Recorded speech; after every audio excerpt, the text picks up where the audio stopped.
Dah 3 minggu lebih. So macam mana perasaan? Perasaan saya setakat ni alhamdulillah. Rasa mencabar kan, mungkin disiplin yang kalau sebelum ni andai katalah contoh kita dekat rumah kita bangun lambat. Okey, mungkin ada yang mungkin pukul 9, mungkin subuh pun tak semayang. Ataupun kadang mungkin pukul 12 baru bangun kan.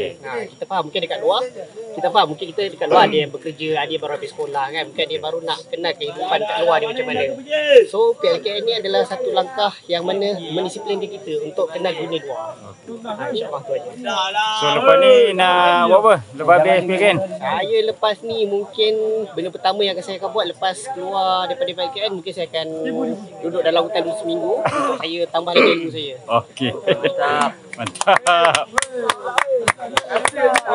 Next. Assalamualaikum dan selamat pagi. Dan salam Malaysia Madani.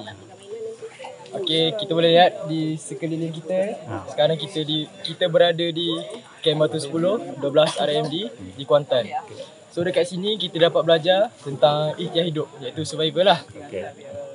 Kita dibagi pada 4 bahagian tadi. Yang pertama, pengenalan pasal pondok. Jerat dan perangkap untuk buat api dan pameran makanan dari hutan lah.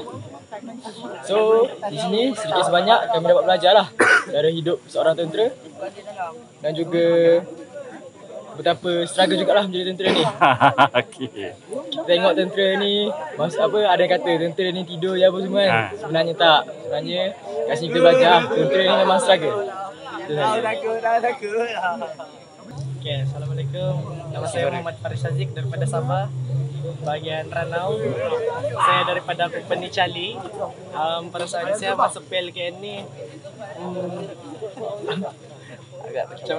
agak mencabar lah. Apalagi perasaan saya masuk ni ada gembira sebab dapat ramai kawan. Ada rasa mau balik kah? Macam dua hati ni mau balik kan tak? Jadi itu sajalah. Okey, baik. Assalamualaikum, nama saya Muhammad Azzunia bin Jumadi, berasal daripada Selangor. Dekat sini selama dekat PLKN ni seronok lah. Dia cakap seronok dapat kawan, seronok dapat jalani latihan sebagai seorang askar. Lepas tu dapatlah ubah diri tu jadi yang lebih bertanggungjawab dan mantap disiplin lah. Tu je agak okey. Assalamualaikum selamat pagi. Nama saya Muhammad Islam Azmi, berasal dari Pulau Pangkor, Perak. Oh, Perak. Perasaan saya selama 3 minggu PLKN ni amat rasa mencabar. Amat mencabar untuk menjadi seorang pelatih PLKN. Hati kadang rasa nak balik, kadang tak nak balik. Bila lepas pada 3 minggu ni rasa macam tak nak balik lah. Okey. Lepas tu saya masuk PLKN secara sebab nak mendisiplinkan diri.